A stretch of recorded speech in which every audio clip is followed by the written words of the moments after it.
Blog Talk Radio.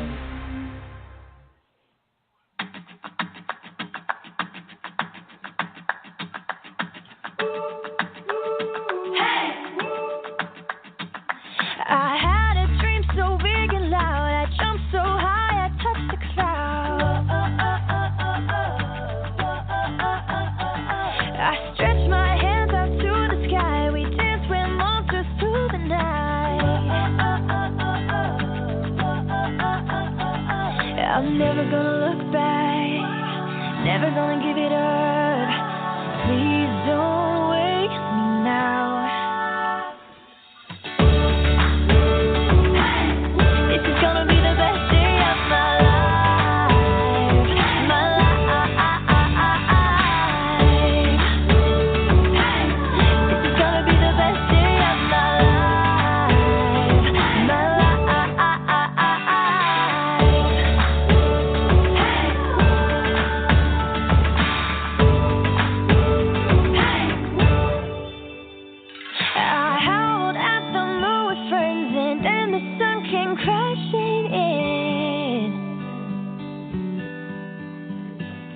But all the possibilities, no limits, just epiphany. Yeah, I'm never gonna look back, never gonna give it up. Just don't wake me now. This is gonna be the best day of my life, my life.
Of January. Can y'all believe that we are already into 2019? This is Off the Chain. I'm your host, Yvonne Mason, and I, for one, cannot believe that. I remember thinking back when I was a teenager, and I would go, well, in 1970, I'll be this old. In 1980, I'll be this old. In 1990, I'll be this old. Well, here it is, 2019, and I'm 67. I don't know where those years went. I'll soon be attending my 50th high school reunion. I haven't been back to that place in 50 years. So grab what you got. Make the best day of your life. No matter what trials or tribulations you're going through, make today the best day of your life. And with that, I want to welcome each and every one of you to the show. This is not my show. It's your show. You all, the listener, the guest, that keep coming back and keep saying, Yvonne, I want to come back on the show. I don't know why I mistreat them so bad. Not really. They love me. So, but there's two ways, ladies and gentlemen. As you all know, we have a listening base of over 200,000 listeners in over 200 countries.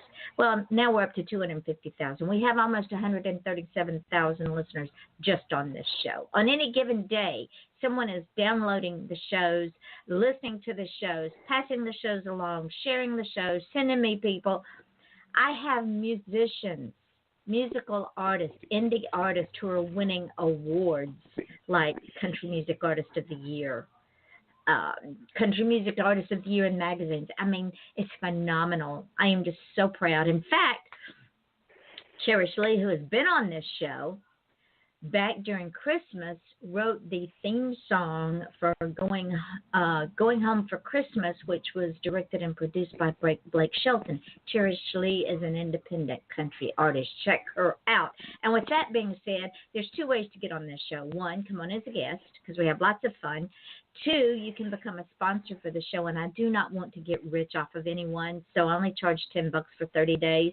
No matter how many shows I run, it's $10. If I run 10 shows or 30 shows, it's $10 for 30 days. You're heard all over the world, ladies and gentlemen. Whatever it is, you're heard. Contact me at offthechainradio@yahoo.com or contact me on my Facebook page. I'll tell you how it works. It's simple. And with that, I want to welcome Dirt Road Sunset. They were on the show back before Christmas. Their songs are available on iTunes, Reverb Nation, Amazon, CD Baby, and all the proceeds, ladies and gentlemen, from these songs go to support breast cancer, children's hospitals, disabled American veterans, and CERT, training of canine search and rescue and service dogs. These guys live in, the mountains of Pennsylvania. They've been friends for over 40 years. George, Sandy, Dave, and Ed, Dirt Road Sunset. Check them out. Now, those of you who know Traveler Pelton, she's been on this show. She will be on this show again next Wednesday night. She has just released her 8th book called The Importance of Family, and it came out at the end of December. She is back with all the political intrigue, hard science fiction, and adventure that her fans have come to expect. In Book 8 of the Generations of the Oberlin Family Chronicles, Noah, Violent, Kai, Zanya, Jasmine, Scott, Gabriel, and Katrina and their families chase through the world, pitting their family resources, intellect, and espionage network against the Brotherhood, erecting protective domes all over their safe houses and laboratories as they are labeled traitors, and the military is sent to take them into custody. As the planet's plant life dies from the sickened water, the mutations spread throughout the animal kingdom. The Oberlins are made the scapegoats for all the world's problems. When Micah and Alexander are kidnapped, Noel has to call in to help from all the worldwide family to bring them home. As the family worldwide retreat to the domes, they wonder if they will hold through military bombardment. Will the Earth survive, or has the destruction of the environment and the population plummet gone too far to recover? Will only the people of the domes make it to the next millennium? This book and all of Traveler's books are available on Amazon. All you have to do is type in J. Traveler Pelton. You will be taken to her page. Have a look and download some for yourself to enjoy on all those cold, dark, and long winter evenings when you just want to stay in. Also, leave a review. We as indie authors, we love reviews. Good, bad, and different. We just love to know that people care enough to read our work and comment on it, even if they hate it. You can also visit her on her webpage, travelerpelton.com. And y'all all might also remember Diane Mote. She's been with me since almost the beginning. The 3rd book in her Sam Holden series has been released. And in Dog Bones, Sam's quest to avenge abused animals is threatened when the FBI comes after her on one side and the commissioner wants her dead on the other. Will her double life be exposed? Will she be able to protect the animals, her friends, and herself? Check out Dog Bones by Diane Mote everywhere ebooks are sold. And if you haven't started the series yet, ladies and gentlemen, start with Dog Gone by Diane Mote. And that leads me up to tonight's guest, who has been on this show before. And when she was on this show the first time, she had just released her first book. Now, this woman has gone writing crazy. Author Lark Griffing likes to bring her sense of adventures to her writing. Her first 2 novels are young adult. The last time I checked, I Was Still Here, a coming-of-age story, and The Starfish Talisman, an old-fashioned ghost story. Dog on the Doorstep is Lark's collection of short stories and flash fiction for the holiday season about hope and the love of pets. She is also a contributor to the short story anthology 12 Tales a Telling. Is that like 12 Geese a Laying? I don't know. A modern twist on a holiday. Aha! A modern day twist on the holiday classic. Teardrops and Rest Stops is the second novel. Is the first novel. I can't talk. Teardrops and Rest Stops is the second novel, and the first novel is Teardrops and Flip Flops. I don't know how that got twisted up. Teardrops and Flip Flops is the first novel. Teardrops and Rest Stops is the second novel, and it a Lark likes. I can't talk, Lark. Lark collects hobbies like people collect friends. When not writing and teaching, she is hiking, kayaking, scuba diving, camping, and enjoying life to the fullest with her family. She is married to a wonderful man. She has 2 sons, and she also shares her home with a precocious golden doodle named Maggie, who really believes that she is the queen of the house, and a tabby named Dickens. And Lark, I am so sorry my tongue got twisted, and I could not get your 2 novels out. We were talking about both of them, and just whammo, they just decided they were going to fight for front billing. I don't know what happened. Welcome to No the worries. show. No worries. It happens to me all the time. It'll happen tonight. So we just go with it, just because we can. So, that's right. Now, you work a full-time job, and as a Yep. teacher, how in the world have you been able to do all these wonderful things that you do? You scuba dive, you camp, you hike, you teach, and then the voices in your head won't shut up. How do you do that? Well, first of all, I have my husband and my boys. They're supportive and they get it. My youngest is still at home. My oldest is off and married, but they know. Like mom's got to write. My husband's like, I'll take care of stuff while you write. I write a lot in the front seat of the truck. We don't stay home. We're always on the go, and so sometimes we're traveling. I've got my laptop and I'm writing. Well, my poor husband just keeps driving, and everything else. I mean, I'm a Boy Scout leader, and I'm committed to those boys and what we do and how we can nurture them and help them become young men. But yeah, the voices in my head are there all the time. I wake up in the middle of the night and they're talking to me, but I just have to compartmentalize them and go, okay, today is this and today is this, and I try to make time for writing as much as possible. And to be honest, as a teacher, the blessed summers in between, like any professional development I'm doing, I'm writing and traveling and playing and all of that. But sadly, the teacher summers here in Florida get shorter and shorter.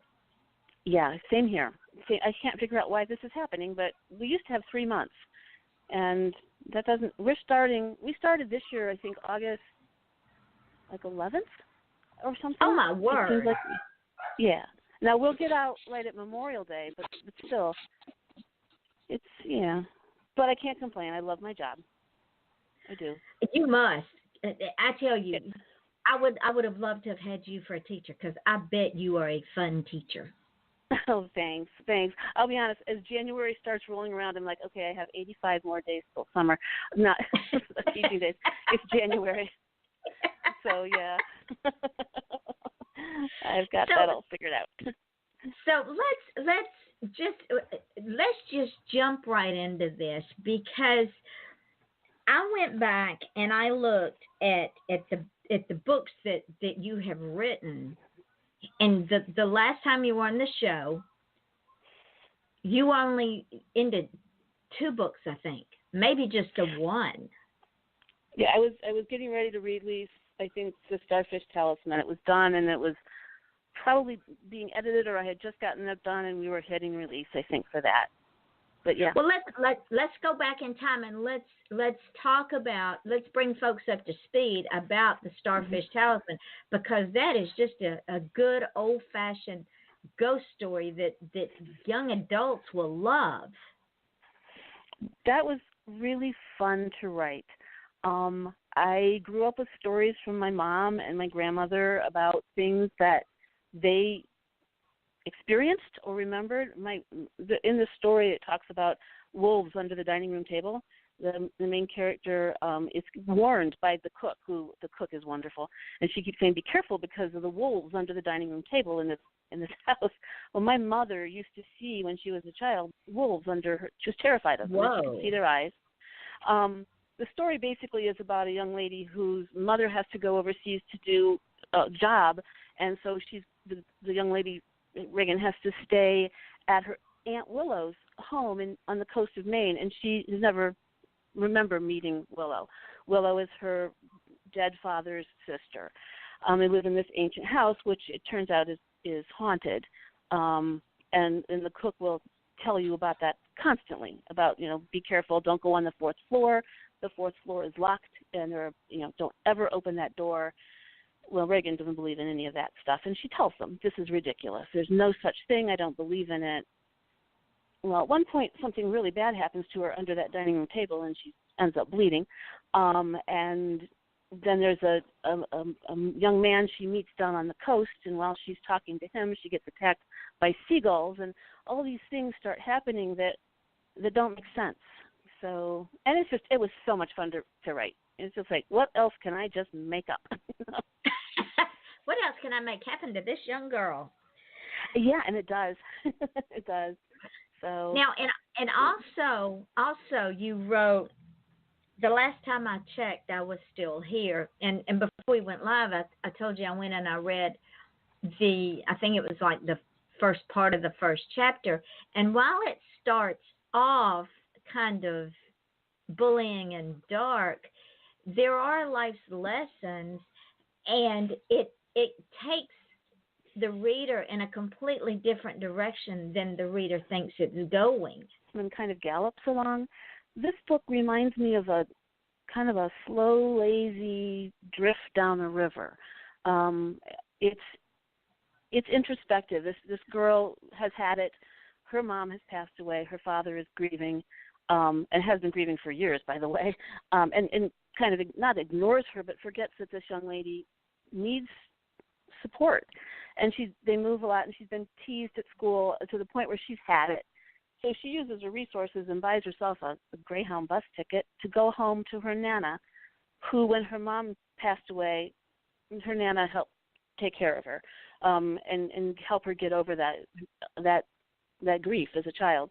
So she runs to Nana, and while she's there, she just starts to discover who her mom was. She finds her mom's backpacking gear, and this is in the mountains of New Hampshire, and she makes a friend, and the friends are nice, and she's a little hesitant about these nice kids, but she discovers that there are people who do nurture and who do care, and they taught her how to hike and how to backpack and how to, find that space, which is what her mom used to do. And so she got all her mom's backpacking gear and started exploring the mountains of New Hampshire with her friends. The only thing is, she tends to be a little impulsive, as we can tell, because she ran away in the first place, and she made some impulsive decisions because she was unhappy, upset with her dad, and in a typical teenager fashion kind of went stomping off into the woods, which wasn't a really good choice. And then there's also another character in there, a young man who, as a child, not as a young man, little brother was killed, and he felt that he should have saved his little brother, and he didn't. And he's an Eagle Scout, and he feels that weight of responsibility because he's supposed to be protective. And so his demons are always there, and he tries to get rid of them by hiking, by getting out into the woods, which helps some, but you can't run away from your demons. I mean, you can't. You have to face them. Right. And they come together because of an event, and it kind of resolves itself. Although every one of my readers is like, wait, I want more, and I haven't written that. I'm like, okay, I'm done with those two, but they want some more. But that's one of those sort of like slow summer meanders. She learns how to set up tents, and I mean, there's a lot. If you don't know how to camp and backpack, you can learn from this book, because I pretty much share how to do that and how to cook and stuff like that. But it was a fun. That one I had to write. That one was like, when I was a kid, that's all I wanted to do. Was not that my parents were. I didn't want to run away from my parents, but I wanted to run away to the woods. I wanted to backpack the Appalachian Trail so badly. That was my dream. Well, now and you did do that, did you not? I haven't through hiked. I've only hiked tiny sections of it. But one day the knees are old, the but my husband and I still talk about it, although now we're talking about maybe doing part of the Camino de Santiago in Spain, because it's a little more civil, not so out in the Rocky Mountain, or the East Coast, right, with the mountains and the rocks. And yeah, but I still backpack. I take those Boy Scouts out, but we haven't done the long distances. My body hasn't been able to do that lately. We'll get there. I understand that. In fact, when my son was young, he was in the Cub Scouts, and they also raced bicycles, so we did a lot of camping and cooking over an open fire. And the mantra is, whatever I can cook in my oven and on my stove, I can cook over an open fire. Yep. I can cook biscuits, cook eggs, I can cook steaks, I can cook potatoes. Whatever I can cook in my stove, I can cook over a fire. That's exactly right. And in fact, in the one we'll get to talking about teardrops and flip-flops, Ruby, that's one of her things is she cooks when she's camping. So, let's just go right to that one, because ladies and gentlemen, before the show went live, we were discussing teardrops and flip-flops, and I was reading the synopsis, and I had to read it twice because it was so funny and so true to life. And so this happens all the time that I had to read it again. So tell folks what people don't know what a teardrop is. It's not tears running down your cheeks, so it could be, but it's actually something else. So tell the folks about teardrops and why you called it teardrops and flip-flops. Okay, so a teardrop is teardrop trailer. And teardrop trailers came about many years ago after the war, when we had a surplus of aluminum because airplanes were being decommissioned, and people wanted to travel, but they didn't have a lot of money, so they built these little tiny trailers that are a teardrop shape. And now, when we first built ours, you didn't see them very often, but now you'll see these little teardrop trailers on the road a lot. And so it's basically, the idea of a teardrop is that, like a hatchback, you lift it up and it stays up, and that's your little roof, and your kitchen's in the back. So your kitchen's outside, and then the teardrop, you go in the side door and you crawl in, and it's just a bed. I mean, it is a capsule for sleeping. And so like a real quick story. When I was a little girl, my family camped 2 summers. My dad bought a camper for inside the truck bed, and we went out west and did the grand tour 2 years in a row. My family was not the sort of nurturing, we did everything together kind of family. Mostly we did our own thing. My parents were artists, and they were always off being artists. But those 2 summers, we crammed ourselves into this little camper and went out west, and the adventure, I never forgot it. And I wanted a camper, which probably started my whole, I want a backpack, I want to do all that. But I never got my camper. And then I was married to another gentleman, and he didn't give me my camper. That's not why we got divorced, I swear. But that didn't work out so well. So I just found the most wonderful man and the luckiest woman in the world to have the man that I do. But we backpack together, and we scuba and we kite. We do all these things. When I mentioned that I wanted a little trailer, I wanted like a little Mickey Mouse trailer, and he was like, "No." I'm like, "Wait, what do you mean no?" And he's like, "We backpack. We're tough. We're adventuresome. We're extreme." And I'm like, "Yeah, but I know, but a trailer's cool too. We could go do this stuff with a trailer. We don't have to worry about finding a hotel when we're traveling if we're not camping." No. Well, his sister got a really big camper. It was a park model, and they parked it for the whole summer. And we went out and visited, and he looked at me, and I looked at him, and he goes, "You want this, don't you?" And I said, "No, I don't. I don't want anything that big. I want this little tiny trailer." Now, at the time, I didn't know what a teardrop was. So one night we're laying in bed, and he's looking at something, and he knows better, but he looked at me and he said, "Hey, what do you think of this?" And he showed me on his iPad this little tiny teardrop trailer. And I looked at him, and I'm like, "Well, you can't stand up in it, can't go to the bathroom in it. All you can do is sleep in it. I'll take it." So he made the mistake of saying that we could build it. And one day the poor man came home from work, and there in the driveway was the parts for a frame to start on his making me a trailer. And so we did. So that started the Teardrop. And we camped in it, and we've had years of fun in it. So out of the blue, and I always imagined myself as a young adult author. That was my thing. I teach kids. I understand kids. YA was where I was going to go. But one day, out of the blue, I started this story about Ruby and her desire for travel and adventure. But she's married to a man that she loves, and he adores her, but they don't share that adventure. And she's okay with that, and they're married for a while. This isn't a young couple. They're not old, but they've been married for some time. And something tragic happens, and Ruby's got to reevaluate what her life is, but her husband gives her the greatest gift that he could give her, and that's the freedom to be who she is. And it's not a spoiler. He passes away unexpectedly. Right. But when he does, when she goes through some papers, she discovers that he had bought her a teardrop because he knew he was ill, and he gave her these. She didn't even know it. She got the phone call to come pick up her trailer, and she's like, he did this. He loves me that much, and now she's on this journey to be who she always wanted to be. And he also told her to find love. Make sure you find love too. In a letter, he tells her this. Well, enters this dog. There's a stray dog that starts hanging around at a campsite, and she discovers that this dog's name is George, which is her husband's name. And that adventure goes on from there. There's a chance that he might be reincarnated, but we'll let the reader decide that.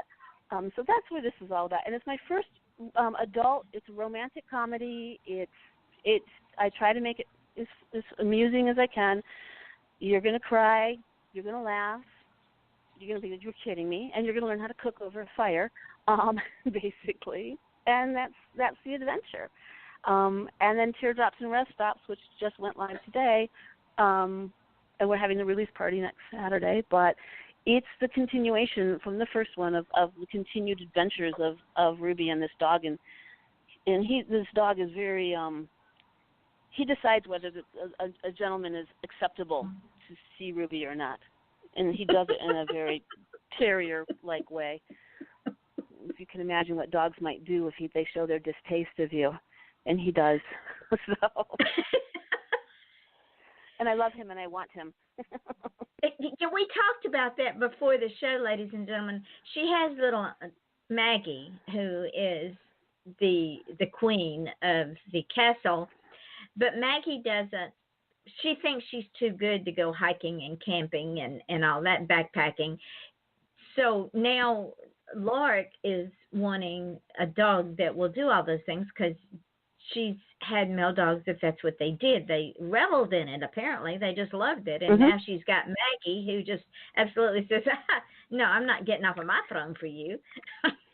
Yeah, we took her on the first camping trip we took her on, just car camping.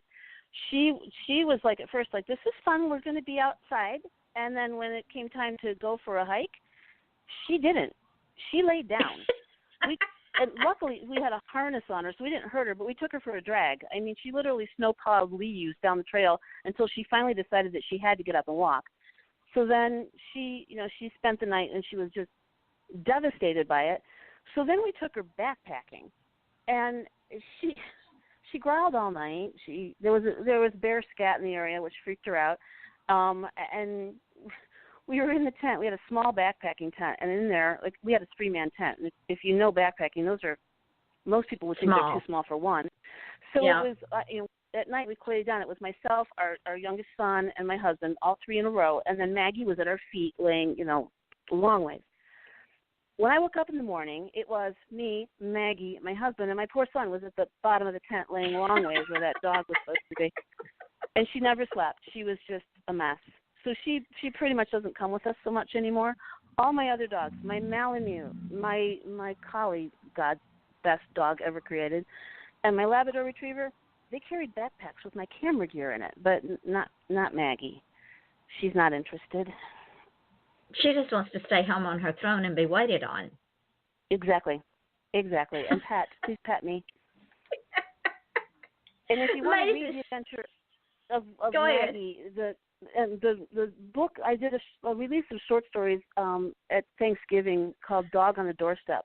And the first couple stories they're about dogs, and they're about dogs, the relationship between people and dogs and the miracle of dogs. But then it segues also then into the story of how Maggie came to be, how we got her, and it was a very special way we got this dog. And then the subsequent learning that Maggie is a prima donna. So there's a whole bunch of short stories about this special girl. Gotta love Maggie. We're going to take a quick break, ladies and gentlemen. This is Off the Chain. I'm your host, Yvonne Mason, with my guest author, Lark Griffing. And I don't know about y'all, but I'm having a ball. We're going to take a quick break, and we'll be back to talk more about Teardrops and Flip-Flops and Teardrops and Rest Stops. So just stay tuned. We'll be right back. Best-selling and award-winning author of true crime and crime fiction, Yvonne Mason is back with a brand new book, The Pink Canary, a book that delves into the life of a drag queen and a marvelous whodunit. You can find this and all of Yvonne's other works on Amazon.com, or find Yvonne Mason on Facebook and Twitter. You're gonna kill me. Buy your copy of Pink Canary now. Do you have cougars on your porch swing? Are horses your new best friend? Do your nicest shoes get buried knee-deep in snow as your toes turn blue? Are you bothered by wolves at your woodpile? No, not that kind of wolf. Join wildlife artist and author Nancy Quinn and her family as they discover an exciting new life in Go West, Young Woman, a true Montana adventure. Available online and in bookstores. Or visit QuinnWildlifeArt.com for a personalized signed copy. Critics agree, it's a hoot.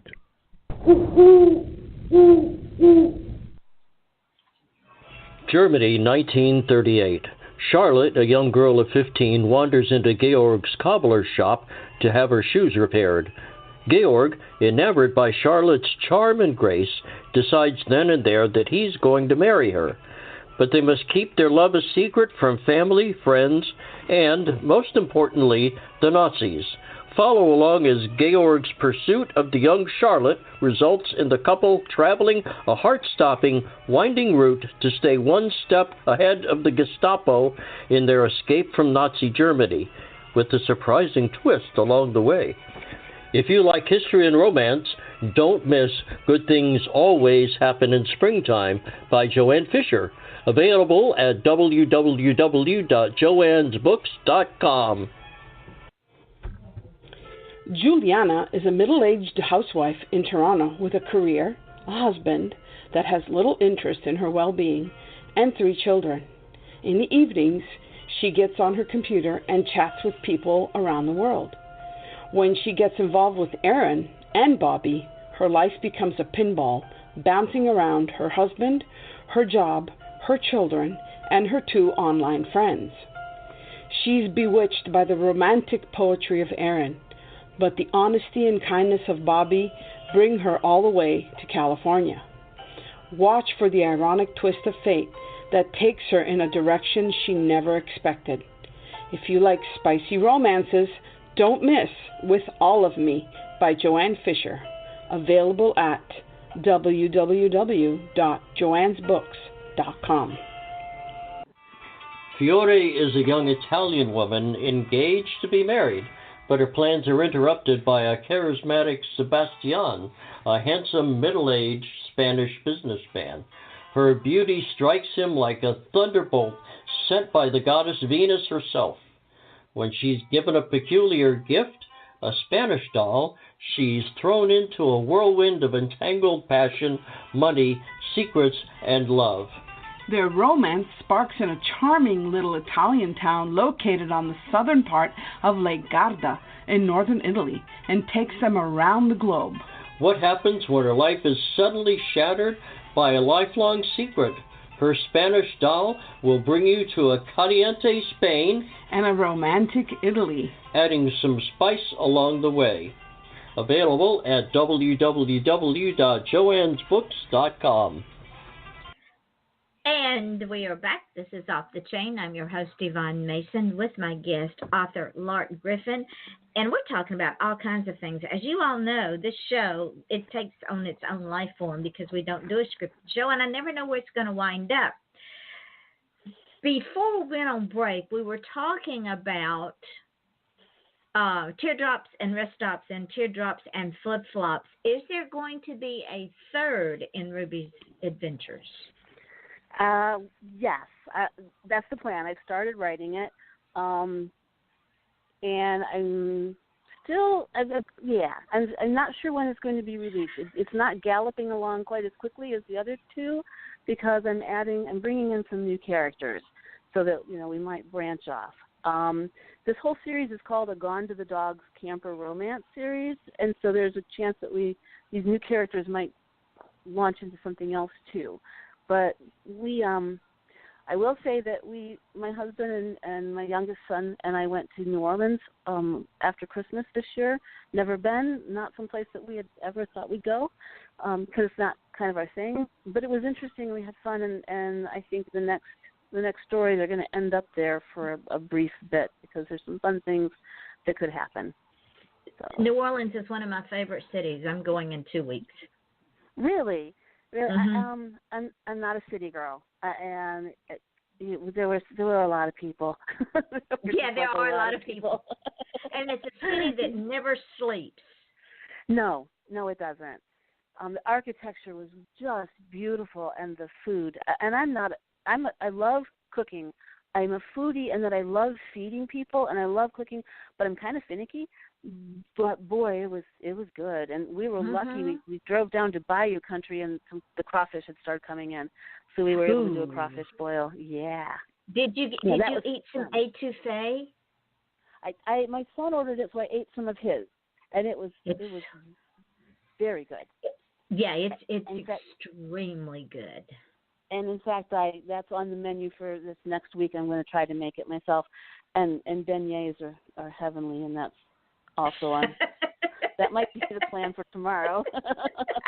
Because I love and the coffee, the rich chicory coffee, the Louisiana coffee, will just ruin you for any other coffee. And that is a problem because we bought some of Café Du Monde's coffee and brought it home, and then I just had to order some more because it's so good. Mm-hmm. It's just so smooth, and it did kind of ruin it. So I guess you'll be going back to New Orleans in the Big Easy sometime in the near future for research. Maybe. I did quite a bit while I was there because I knew that might want to head into this realm. But like I said, I will be honest with you because I'm much more comfortable in a campfire with a few friends in the wilderness, than I am walking down Bourbon Street the weekend that the New Year's Eve is going to happen and the Sugar Bowl is going to happen, and but it was fun. It was fun. But see, you were among friends because the Sugar Bowl involved the University of Georgia. I'm from Georgia, and you don't find nicer folks than those Georgia fans. I'm going to tell you, they are a lot of fun. Well, everybody's having a good time. Oh, I got to see a bride dancing down the street with the band behind her, and the music. Oh, the music was really neat, different than I expected. But there was a young man leaning against a building, sitting on the sidewalk, playing some Simon and Garfunkel, and he was wonderful. He was so good. I know that's not like New Orleans jazz, but he was really good. Well, because that's what the street musicians are better than sometimes the musicians that are in the clubs because that's how they make their money. Yeah. That's one thing I did see. Yep, that was fun, and the just the sheer joy of people, and it wasn't Mardi Gras, so it wasn't totally losing your inhibitions. Although I will say, much to my 17-year-old son's horror for a minute, was standing out, and there was a gentleman on the balcony holding beads up. And I looked at my son. He goes, "Mom, don't you dare." And I walked over because I had been watching. And the gentleman was tossing beads to those of us who are past that time that we should be flashing the world. And he would just give us beads regardless. So I walked under and I smiled at him. And he threw me my beads without having me, I didn't have to do anything to gain them, much to my young teenage boy's delight. Mom, well, don't do it. If you think New Orleans is interesting, you should go make a journey down to Key West. I love Key West. I have been to Key West several times. I took the Boy Scouts there. We were taking the boys to Sea Base and they were going on a sailing adventure. But we were there a day early, and I'm like, you boys have to A, Cuban sandwich, B, have conch fritters, C, see the Sunset Festival, D, see the fort and the iguana. So we are going to Key West, and so we took them, and they had a blast. I love that city. I love that city more. I'm more comfortable there. I guess because I've been in the Keys a bunch, and I dove it, and so it's more comfortable for me. I've camped there, and I feel more at home there than I did in New Orleans. And I guess it's just because New Orleans is a big city. Key West is just fun. But and New Orleans is full of mystery and history and things that people don't speak about. There's a feeling there that there's mystery and something. It's in the air. Oh yeah, it's thick with it. And you're dealing. Go ahead with what? No, please, you go, please. Well, I was going to say, you've got a dynamic of generations of Spanish and French, Indian, and English that all intermarried and interbred. So you have all of those, and the slaves from Africa and the Caribbean, and they all blended in this melting pot and created a culture that is absolutely amazing. And completely different than what you're used to. And so, it's kind of culture shock, and it's that learning. Had I been able to spend more time there, and I think it rained a lot, so we were kind of not out as much as we wanted to, I think I would have been able to immerse myself and watch it more, but it was just so quick. And I will be honest too, we drove in and we were talking to our son about, when the hurricane came through and what the devastation there. And I was like looking like, I think this is still remains. I mean, look, it's here, and look what this has happened, and look at the lives. And my son, of course, was very small when that happened, and he doesn't remember. So we were showing him pictures of this is what these people had to deal with, and this is, and then of course the homeless, and it was it broke my heart. It broke my heart. Although I will say this, it was a really good life lesson for my young son, because he was seeing things that he doesn't normally see, and he's like, Mom, sometimes just making the wrong choices can really make it really be detrimental. I'm like, yes, you're making those choices, but remember, you are in charge of your destiny. So making a wrong choice doesn't mean that you can't change your course. Now, exactly. There's also mental illness that people are dealing with, and addiction, and I understand that. But for him to say, let's make sure we make the right choices. Don't go down a path that you can't walk back up easily. And so that was good for him. And the Ninth Ward is never recovered. And I think that's when we were driving in. I don't know if that's what we saw, but there was an area that I'm like, this never got fixed, and I knew that was the Ninth Ward. I'm not that naive. Yeah, I'm not naive. I knew that. Gotcha. I don't know. It was heartbreaking. We have a caller that called in to talk with us. Hello, caller. How are you? Oh, I'm great. How are you? I'm fine. Did you have a question for Lark?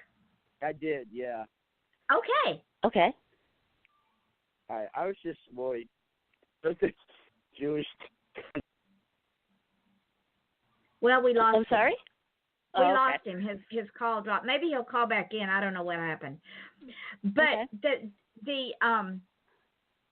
that city is so drenched in history. You do know that Jean Lafitte, who was a pirate, who sailed in and out of New Orleans with his bounty, was the reason that the Battle of New Orleans was won by Andrew Jackson. Oh, yes. I had read something, but I didn't get enough of it. I didn't know that. Yes. I knew he was there. I knew the pirate was there and that he was, involved. Well, what happened is Andrew Jackson was losing the war on that end, and unbeknownst to them, the war had already been declared over, and he enlisted Jean Lafitte to help him with the caveat that Lafitte and all of his men would be absolved of any of their crimes. And because Lafitte knew the bayous and the swamps, that's how they won. Our caller is back, so let's see what he has to say. Hello, caller. We lost you. Can I get show? Hello, caller. Yes, you have a question for Lark. Yes, I do. Okay. All right. So there's this homeless guy, and he's asking me for food, but I can't give him the peanut butter because that's for my dog. What am I supposed to do? I don't know. Neither do I. Do I give him the Could jelly? you share it? Okay. I don't know about sharing. Yeah, I think sharing might be the answer, and then you could move on with your dog.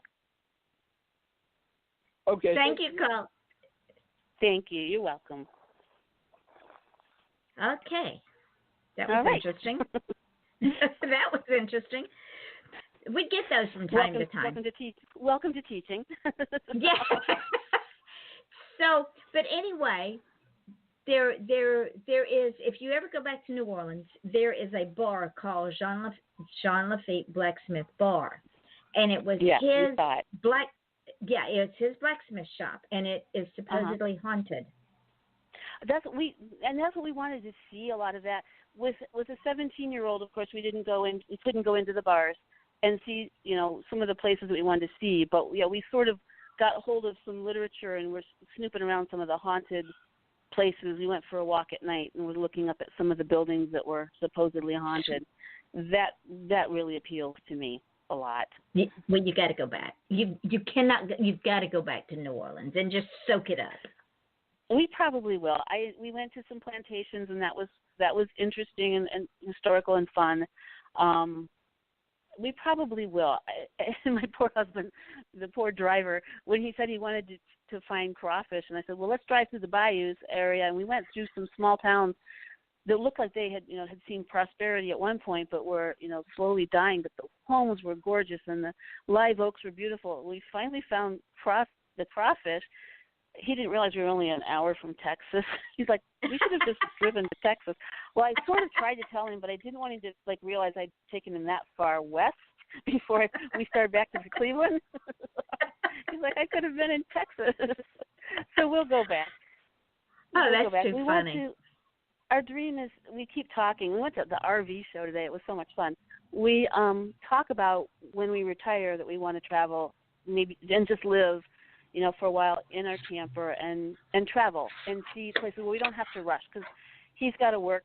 He doesn't get much time off, and I don't get much time off during this, those times other than the summer, and so that's when we'll be able to do some of those things. But yeah, we'll probably go back.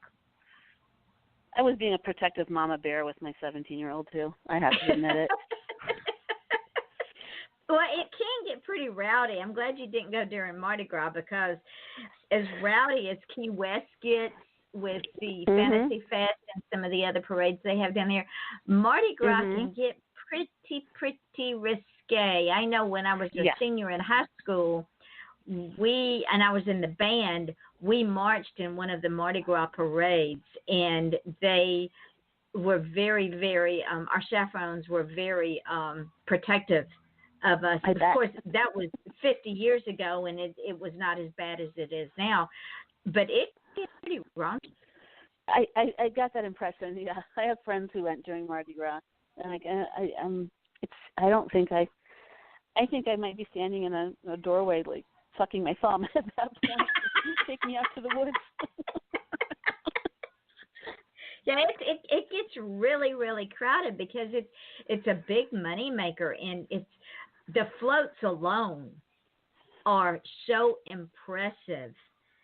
And you've got parades going on 24/7 in different areas of the quarter at different times, and then you've got the main parade coming down Bourbon Street, and it's amazing. It's well worth it just to go just for the ambiance and just to get Ruby into Teardrops and Mardi Gras or something. What a good idea! Yeah, we'll have to think about going back. There's so many other places I want to see. We were actually debating between New Orleans and Savannah, because that's another good city. And that's what I understand. The way this all worked out is my husband had some time off, which is rare, and because our break didn't start till Christmas, we had 2 weeks after Christmas that we wanted to run away, basically. And so we did, and we were trying to figure out where to go. And I'm like, let's go camping. And my husband's like, I've been working outside. He's a project manager, supervisor for construction. He builds buildings. And they've been building one from the ground up, so he's been slogging in mud for months. He's like, I don't want to camp outside. Can we be normal? He says, can we be normal and stay like in a hotel and do normal stuff? And I'm like, I guess. Where do you want to go? And so we looked at where we took that sort of string. How far can we go from Cleveland and not drive more than 2 days? And it was Savannah or New Orleans. He goes, let's just do New Orleans. That would be fun. He's much more adventuresome than I am as far as cities go. And so that's where we ended up. Savannah really appealed to me, but he wanted to go to the old Absinthe house. I mean, that was his dream. So we made it there. And that's probably one of the things that got us to New Orleans was the fact that he wanted to go sit in the old Absinthe house and have absinthe. There you go, which is apparently good stuff. Now, when you go to Savannah is another one of those cities that is steeped in history and mystery and ambiance, different cultures. And while it is deep south, it has its own culture about it. So how is it different? Because it's on the coast in the state of Georgia. I'm from Georgia, and in the state of Georgia, each demographic has its own lingo, its own Southern drawl, its own way of saying things, its own culture. Well, Savannah, because Savannah was a shipping port, it got not only the Southerners, it got a lot of other people that were in and out of the port. It's still truly Southern. It's just a different type of Southern. Gotcha. So you have a whole lot of different groups intermingling again, like New Orleans, different culture, but the same idea. Gotcha. Yes. It sounds interesting and beautiful. Oh, and you have to go because you've got plantations. Do you remember the book, the Midnight in the Garden of Good and Evil? Yes. Okay. That picture of the little girl holding the water bowls on either side with the birds, the statue, remember her? Mm-hmm. She was in the main cemetery in downtown Savannah. They had to move her after the book came out and after the movie came out because people were going into that cemetery and trying to steal her. You're kidding. No. Jeez. Because she was so famous. Right. And the drag queen that's in that book is a real drag queen, and she has her own restaurant in Savannah. Yeah? That would be interesting. So you have to go now. Be fun. Oh, yeah, I do have to go. See, you could do Teardrops and Savannah Adventures or something. I don't know. So one of the cities that, and it's not really as much of a city like that I have enjoyed and have gone back several times because of the history and because of of just that feel is Salem. I love Salem. I love down by the wharf. You've never been to Salem? No, that's on my bucket list. Yeah, you have to. That when you stand in the cemetery, where they have the dedicated stones and stuff to the people who were, persecuted as witches. The feel, you can't describe the feeling in your heart. It's just crazy. And we took a candlelight ghost tour at night through Salem. That was spooky. It was fun. But it's a really neat place, and even cooler outside. And this is one of my favorite places that nobody seems to know about. Outside of Salem, in New Hampshire, not too far from Salem, is a place called America's Stonehenge. Have you ever heard of it?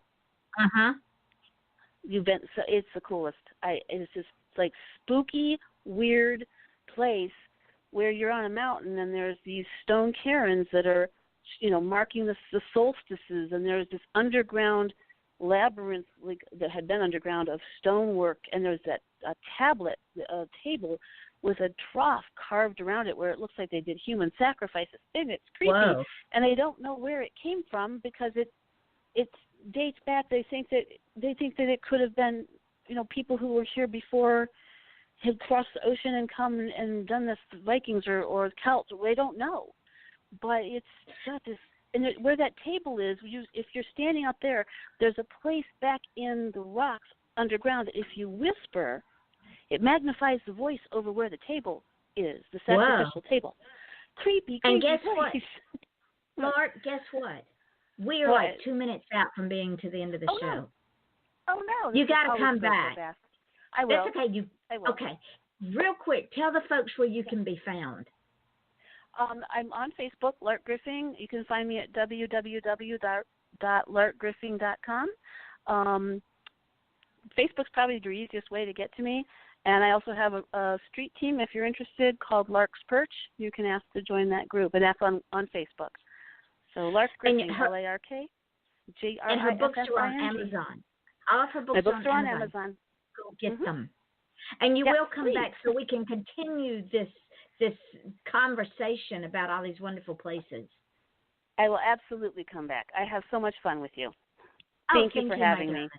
You are quite welcome. Thank you for joining us. Don't hang up when the show goes dark because, I have to give you all these special instructions after. Ladies and gentlemen, this is Off the Chain. I'm your host, Yvonne Mason, and we will pick back up next Wednesday night at 9 o'clock Eastern Time with J. Traveler Pelton to see what she's been up to with her Oberlin family. Until then, remember this, we are all on a journey, and none of our journeys are perfect. Some of us have very difficult journeys. So when you're out and about, smile at the salesperson. Be kind to people in front of you in line. People that are driving in front of you, don't blow your horn out. Be kind to them because you don't know what's going on in their lives. Also, if you want to achieve greatness, stop asking permission because nobody will give it to you. Teach your children that. Your children don't have to ask to be great because they already are. Encourage them to do great things, whether it's getting an A on a test, getting a C on a test. It doesn't matter. They're doing great things. Again, we want to thank Lark Griffin for being with us tonight. Check out her books, Teardrops and Rest Stops, Teardrops and Flip-Flops, the Talisman, the Starfish Talisman. The last time I checked, I was still here. And watch for more great things from this beautiful, beautiful woman. Thank you again, ladies and gentlemen. We will see you Wednesday night here on Off the Chain. I am your host, Yvonne Mason, and we wish you all a very, very good weekend. Stay safe, stay well, and love each other.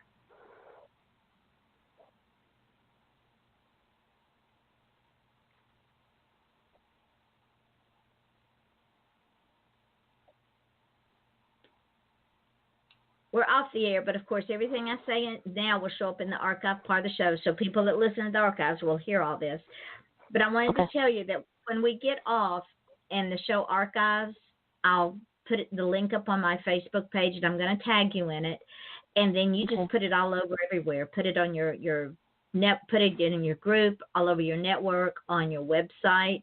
And then when I put it up on the other podcast, I'll send the link to you as well, and you can have those to share too. Thank you. Thank you very much. The hour just flew by. It flew by. It did. I always get keyed up before, and I'm like, what am I going to talk about? It's going to take so long. And then it's like, it's over. You're so good at leading us through. You're so good at interviewing and getting the ball rolling. I appreciate it. Well, I have to tell you a quick story. I did an interview yesterday for a magazine that I write for. The owners of the magazine are the And I Thought ladies. They're good friends of mine. And they wanted me to interview this beautiful woman. Her name's Ruby Singleton Blakeney. She's out of Maryland. So I said, well, I talked to Ruby, and I said, I will call you at, I think, 4 o'clock. I had to call her at 4 o'clock Friday afternoon, and I called her, and we talked for almost 2 hours. And I said, Ruby, you're not going to believe this. We've been talking for 2 hours. And she said, well, I was wondering when we were going to do my interview. I said, Ruby, I've been doing your interview for 2 hours. She said, what? I said, I have made notes. I said, and we've just had a conversation. I'm ready to write your interview. I'm ready to write the article. That's wonderful. That's she said, I don't believe it. She said, and she says, Yvonne, I get interviewed all the time by people. She said, you're the best I've ever had. You're very, very good. So thank you for that. No, thank you. Well, I try to bring out the best in people and put them at ease, because when you do that, people are more willing to talk about anything. Exactly. And they're more willing to be relaxed. There's so first of all, your voice relaxes me, and you laugh and you take things in stride and you just roll with it, and that just makes it so much better. You know, you're not all keyed up and making your guests keyed up. That's very helpful. Well, thank you. Well, I look at it this way. I've been on enough talk shows, been on enough television, done enough radio interviews, done enough public speaking, done enough live radio that anything can happen, and you got to roll with it. There's no point getting upset. You don't get upset about it. You just go with it. And the thing is, it's the same as teaching. You know, you just have to roll. The craziest things will happen, and you just go with it. Go with it.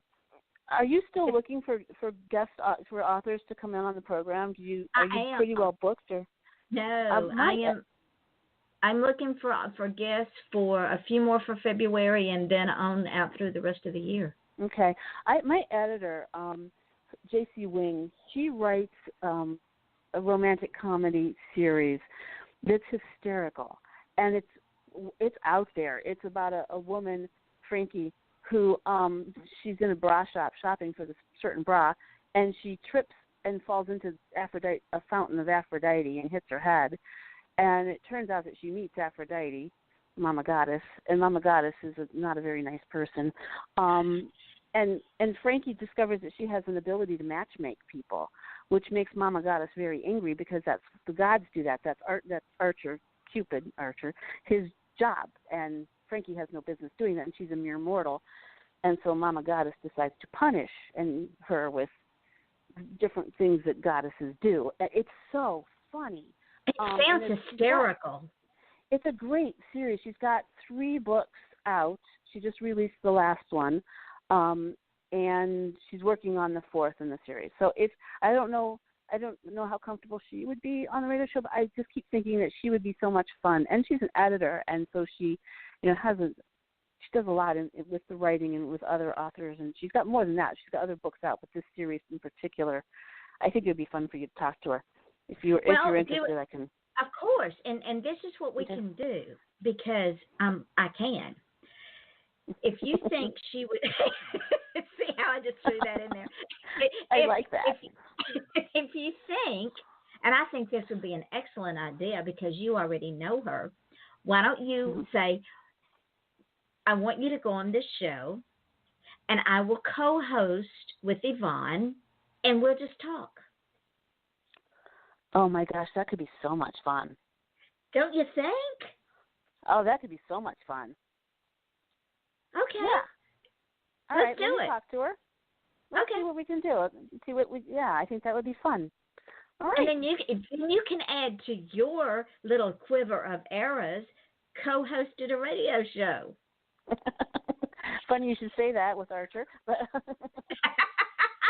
See how that just rolled right over there. You are good. You can get people to do what you want, can't you?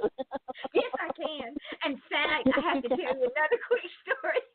My husband, I told you, was a member of the Florida Senate, the Florida JCI Senate. And as we got back involved with the Senate, because my son's involved in it and he was running for president and all this, and as the Senate got to know me, especially the men, they learned they don't tell me no. That's right. It's that Southern charm. Yeah, and neither do my Boy Scouts. See? Because we have this way about us of getting them to think it's their idea. Yes, and we also expect it to happen, so therefore it shall. Exactly. Oh, you're a woman after my own heart. So we still expect this to happen, and expecting it to happen, so will it be. So will it be. Okay, I will contact her. And all right, darling, and let me know. And we'll make it happen. All right. It'll Sounds be fun. like a plan. All right, all right, sweetheart. then we'll be in contact. And do me a favor, if you will. Yes. Mm-hmm. Please tell your family thank you for sharing you with me for an hour. I know that y'all's time is limited, and I so much appreciate their sacrifice. That's sweet. That's sweet. I will. Thank you. Thank you. And pet your dogs for me. I will, darling, and we'll talk later. All right. Thank you. Bye-bye now. Okay. Bye-bye. Bye-bye.